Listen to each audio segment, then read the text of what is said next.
Good evening and welcome to a program devoted entirely to Lefties Losing It. And let's start at the very bottom, rock bottom, and let's work our way up. Let's delve deep into the gutter to find the sort of vile lefty that is beneath contempt, the sort of person who thinks it's fun to mock a grieving widow. Just imagine how soulless and desperate for attention one must be to do this. That young man, I forgive him.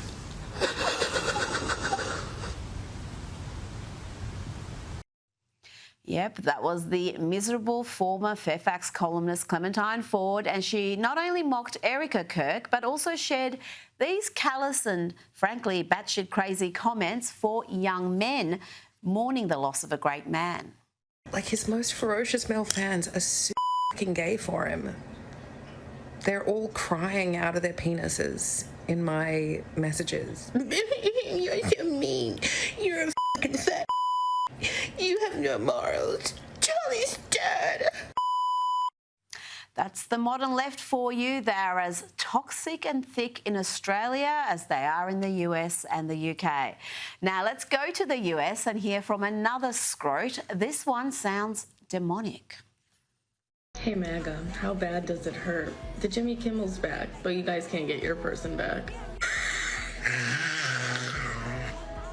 And guess who that is? That is Shelby Campbell, a Democrat candidate for Congress in Michigan. No, really, she is.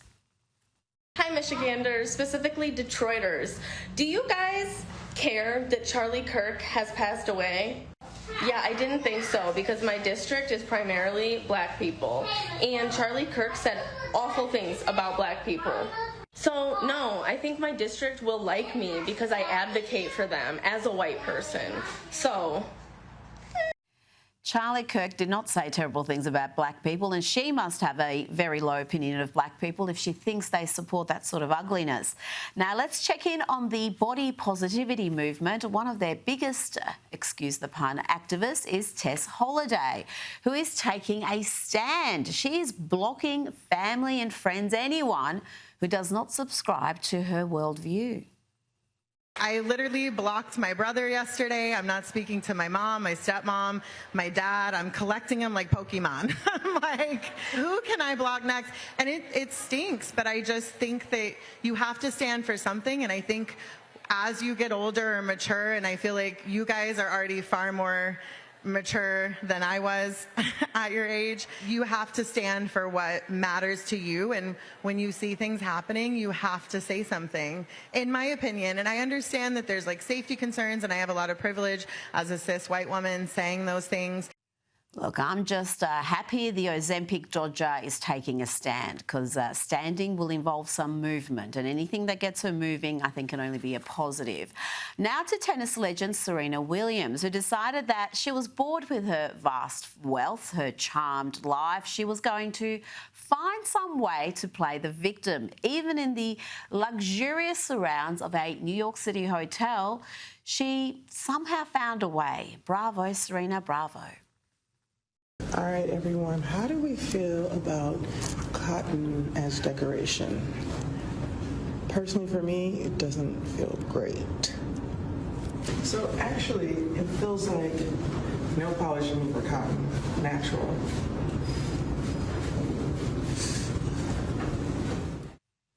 Imagine being so triggered by a cotton plant when you make millions every year from flogging Nike garments, you know, the ones made out of cotton. But we're supposed to be alarmed because at some point in history, slaves picked cotton, and Serena carries some sort of generational trauma, and the mere sight of cotton sees her posting stupid videos on the internet. If Serena is that bothered by slavery, perhaps she can check out the conditions at some of those Nike factories that keep getting such bad press. Now to round off this all-female edition of Lefties Losing It, and yes, that includes Gavin Newsom, who's coming up. He's an honorary Banshee tonight. Let's hear from Kamala. Listen to this and ponder for a moment. What would have become of America? What would have become of the free world if she was president? Invariably, somebody would want me to take a picture or to hug their child. And someone in the back would hand that baby over through the crowd. Up to you. People who would bless the baby. But pass the baby. See? And then pass the baby back. Pass the baby back. And I don't know, there was something about that when it would happen. What can you even say? It's terrifying, terrifying. But we must not dismiss Kamala as some sad joke, some word salad clown, because she's also dangerous. Listen to her here engage in some inflammatory rhetoric at the worst possible time. At a time such as this, it demands one thing for sure. We must fight fire with fire. Now let's hear another example of Democrats engaging in reckless rhetoric, particularly knowing how unstable and prone to violence their supporter base can be. Here is California Governor Gavin Newsom, the man who wants to fail his way up to the White House. Here he is with Stephen Colbert demonising ICE agents who are just doing their jobs. Masked men jumping out of unmarked cars, people disappearing, no due process, no oversight, zero accountability happening in the United States of America today. People ask, well, is authoritarianism, you're being hyperbolic? Bull, we're being hyperbolic. If you're a black and brown community, it's here in this country. You know, the man who imposed pointless mask mandates on Californians during COVID suddenly seems very triggered by masks being worn to protect the identity of ICE agents from the left's violent, radicalised activists. Gavin doesn't seem to get that. ICE, unmasked. What are you afraid of? What are you afraid of? A few days after those comments, an anti-ICE gunman, Joshua Jahn, launched a deadly attack on an ICE field office in Dallas. The FBI revealed this lunatic had expressed a desire to instill terror in ICE agents, but in his botched attack, he managed to only kill and injure detained migrants. Let's check in on actor and simpleton Mark Ruffalo, who is dazed and confused. He's not coping in Trump's America. I don't understand what's happening right now. My industry doesn't understand what's happening right now. But what they do understand is our freedom of speech is being attacked. Another absolute hypocrite who suddenly cares about free speech. They were cheering on their ideological opponents being silenced, being cancelled and deplatformed. Give me a break. Now, let's go to Lefties Losing It regular Rosie O'Donnell, who, despite fleeing to Ireland to escape Trump's America, does nothing but talk and think and obsess about Donald Trump. Even her therapist is wondering why she's so obsessed. What he's done yet hasn't even hit us yet. Right. And if he's not stopped now, we have lost our country. And I don't know, Nicole, how it is that some people cannot see it. My therapist said, "Why are you so upset?" And I said to her, "Why are you not?" Yeah. Yeah, I have that conversation too, because the gaslighting that I think you're alluding to, if you're a thoughtful, informed person, you do stop and say, well, maybe it is me.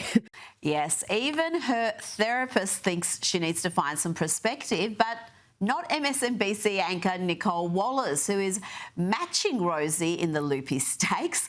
The only gaslighting happening there, Nicole, is you convincing yourself that you're thoughtful and informed. But at least when Nicole and Rosie are sharing their paranoid delusions, they're not producing content like this, whatever this is.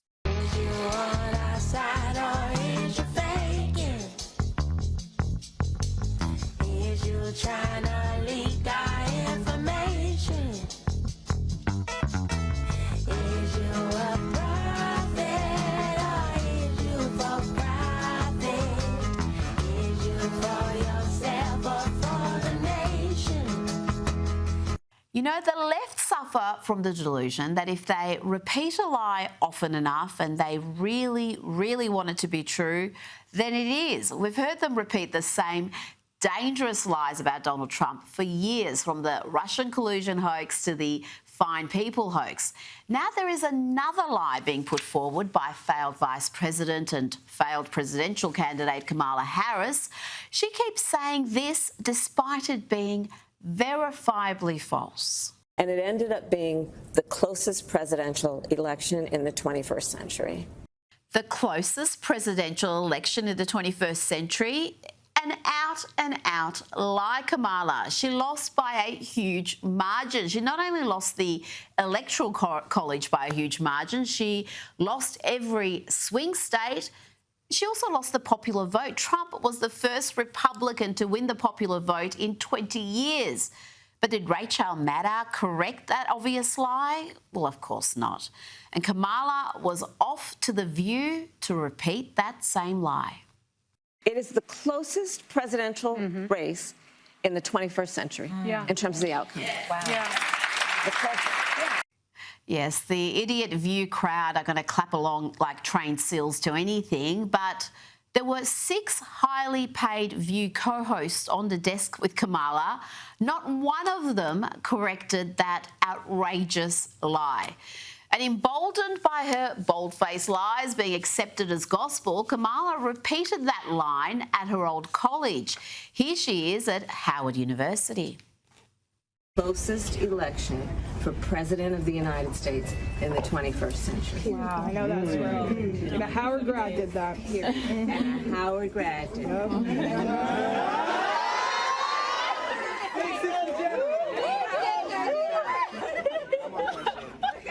Why is it that Kamala looks like she arrived straight from happy hour to that event? No academics there, no students corrected that lie. So let's get a hot take on Kamala from her successor, JD Vance. Because the more people know about Kamala Harris, the more they realize there's no substance there. I mean, agree or disagree with Barack Obama or Bill Clinton, they actually had substance. They could actually articulate a viewpoint. I listened to Kamala Harris for 90 seconds, and I actually feel like I've gotten dumber in the process, and I have no idea what she actually believes. Now to the deplorable Ilhan Omar, who was doubling down on her abuse against Charlie Kirk. Last week, she had plenty to say, including this on CNN. That should be in the dustbin of history, and we should hopefully move on and forget the hate that he spewed every single day. Asked to apologise for those comments and other similarly unhinged and ugly commentary, this is what the anti-American Democrat Congresswoman had to say. This time, she's with the awful Don Lemon. I have nothing to apologize for. You know, it is a tragedy that Charlie Kirk was killed in that way. I feel for his widow and his children. They will have to live with that for the rest of their lives. But there is no legacy to honor. It was a legacy filled with bigotry, hatred, and white supremacy. And as a black woman and as a Muslim in this country, I refuse. These crazy people can do whatever they want to do, but I am not going to be bullied into complacency, into, you know, dishonoring who I am and what I stand for. Now, the NFL are clearly slow learners. They think it's a good idea to unleash on their sports-loving fan base a hard-left activist singer that most of them have never heard of. A dude called Bad Bunny has been given the honour of performing at the Super Bowl. Yeah, this dude. Titi me preguntó si tengo muchas novias. Muchas novias. Hoy tengo a una, mañana otra. Ey. And don't worry if you don't know his music. I'm sure you're familiar with his stupidly woke brand of politics. I'm never performing in the U.S. again. I'm scared that ICE might raid the venue outside my show. And honestly, I can't risk the safety of my fans like that. Mainland America just doesn't feel necessary to me anymore. Performing in mainland America doesn't feel necessary anymore. Where does he think the Super Bowl is held? You can come see me in Puerto Rico or catch me in one of the other countries I'm visiting, but I can't, in good conscience, keep putting you at risk just to perform in the mainland U.S. I know for a lot of people, this feels like a sacrifice. Sacrifice? sacrifice, talk about delusions of grandeur. The only sacrifice is the NFL's credibility in again picking talent that their audience doesn't like, let alone revere. What a silly own goal. Let's check in on the TV series Law & Order SVU, which jumped the shark more than a decade ago. A show that's supposed to be about law and order prefers to demonise ICE agents these days. Watch this travesty as the show's heroine is arrested by ICE. Captain Benson, you're interfering with the federal operation. No, she's not. Jorge Ruiz is a material witness, and he's in the custody of the NYPD. Do you really want to help a rapist go free? He's ours, okay? Take him to holding. Once he provides his testimony, we'll release him. This you? You have been obstructing this operation from the beginning. That is a federal charge. Put your hands behind your back. Well, we shouldn't be too shocked. Last year, SVU had an episode where a white rape victim reflected on her white privilege because her rapist was black. I am going to. Believe me. Because I can afford therapy. I have that luxury. And maybe one day I'll be okay. But if that teenager goes to prison, he may not be. Ever. But Law & Order still has a long way to go to reach the dangerously woke heights of this episode of Cocomelon Lane, a Netflix program for children. Remember this? A boy in a tutu dancing for his two dads. Of course. We know about you. You love to get up and dance. How about you break out those moves for your two biggest fans?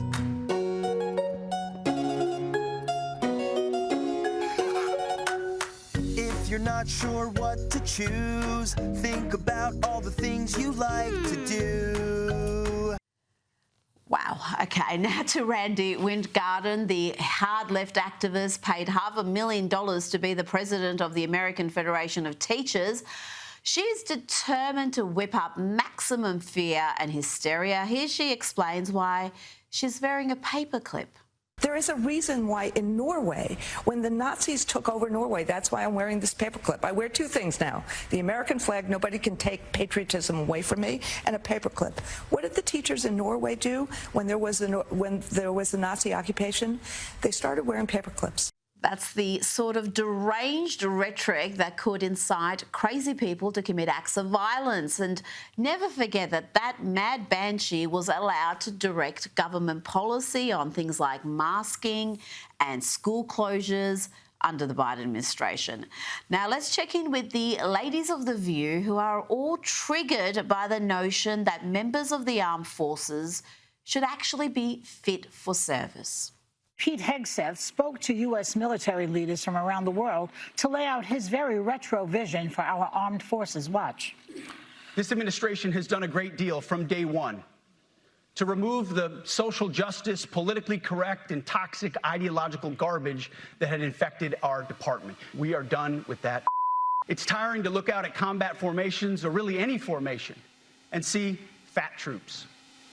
Likewise, it's completely unacceptable to see fat generals and admirals in the halls of the Pentagon. Why is he obsessed with fat? Yeah, and fitness. Gosh, I don't know, Joy. Why is the Secretary of War obsessed about fitness? Do you really think fat, obese troops are ideal? And Joy is looking for some conspiracy behind this bizarro push for standards, as she sees it. So why do you think they're doing this? I mean, there's always an ulterior motive for all that crazy major stuff. question, and if it has anything to do with the recruiting lull, they probably just made it worse. That was the dangerously misinformed Sarah Haynes claiming there is a recruiting issue. There was a massive recruiting issue under the Biden administration. As soon as Donald Trump was re-elected in November, recruitment numbers soared to record highs. We really should have more of Sarah Haynes on Lefties Losing It, because she's as awful as the others on The View, but she's a little bit boring, isn't she? While Sunny Hostin, for example, is awful, but weirdly compelling. Here she is being befuddled. Fun. I'm actually really befuddled by why he did that. The optics were terrible. Return to the highest male standard for combat positions because the troops were fat. I don't understand how that was supposed to be an uplifting message for our military. You know, her complete ignorance is part of her charm, really. She doesn't get it. She thinks having standards is demoralising. I guess it would be for The View because all the hosts would be sacked if there were any standards, which would be devastating for this segment. Where else can I get such a ready supply of weapon-grade crazy? Here is Joy Behar again. This time she's claiming America won't survive 3 more years of Trump. Every day. It's every day is a shock and awe here. And I for one, am skeptical that we will survive this. Let's check in with former MSNBC anchor Joy Reid, who has not allowed unemployment from the mainstream media to slow her down. She's always out there railing against the return of fascism, as she calls it. But what does she actually mean by fascism? Have a listen. If you go back before the 20th century, there were no income taxes, there were no regulations on business. You could earn as much money as you want, leave 100% of it to your children with no taxes. Right. That's the world they want back. And to get it back, they need society to change. They need people to be less modern. What did she say?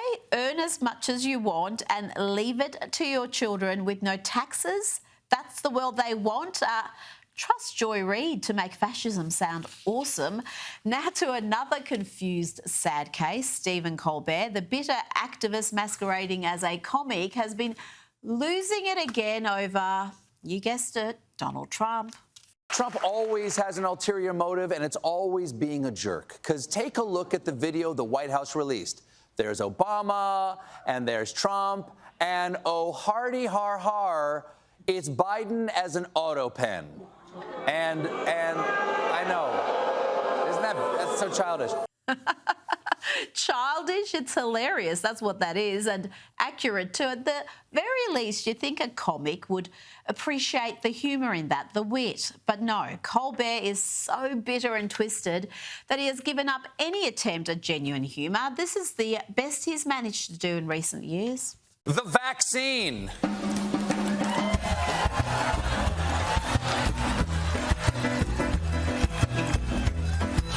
Oh dear, you think he'd retire in shame after that. Remember, he has a big team of writers and producers, and that's the best they can do.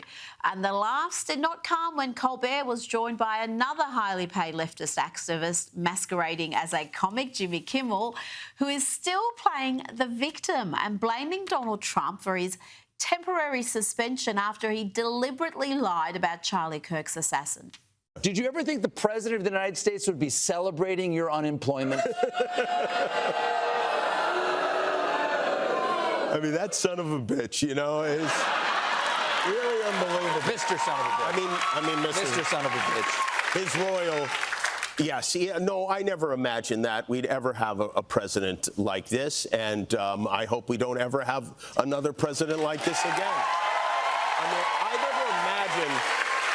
never even imagined there would ever be a situation in which the president of our country was celebrating hundreds of Americans losing their jobs. But somebody who took pleasure in that to me is the absolute opposite of what a leader of this country is supposed to be. I told you the victim playing is pitiful. We're talking here about a man being paid millions every year to underperform, and he thinks he's entitled to job security. Let's listen to how much sympathy Joe Biden had for coal miners, ordinary workers who lost their jobs. Anybody who can go down 300 to 3,000 feet in the mine sure and hell can learn how to program as well. Give me a break. Anybody who can throw coal into a furnace can learn how to program, for God's sake. So much sympathy, so much care. And we didn't hear much sympathy from Joe Biden or Jimmy Kimmel when scores of workers were being sacked for not taking the COVID shot. You think we forgot this? Chicago, Los Angeles, right here in Baltimore, are refusing to comply with city vaccine mandates.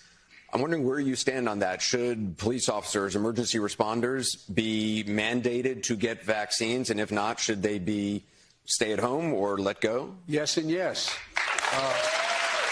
Of course, the deplorable CNN audience clapped for that. We're talking about first responders there losing their jobs.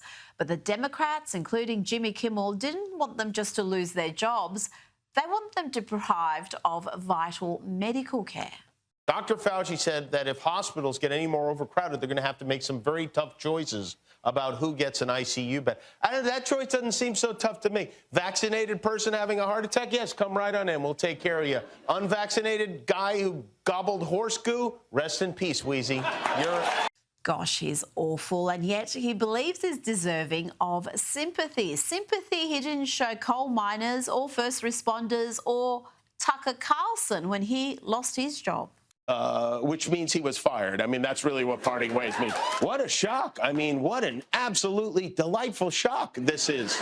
Tucker can spend more time at home tanning his testicles and touching himself to that sexy green M&M. Sadly, he's probably not done poisoning old people's brains. The question now is, where will he do it next? Will he go to OAN? Will he go to Newsmax? Will he crawl back up Satan's fiery beehole from whence he came? We don't know. One of the most despicable mother Tuckers ever to appear on American television.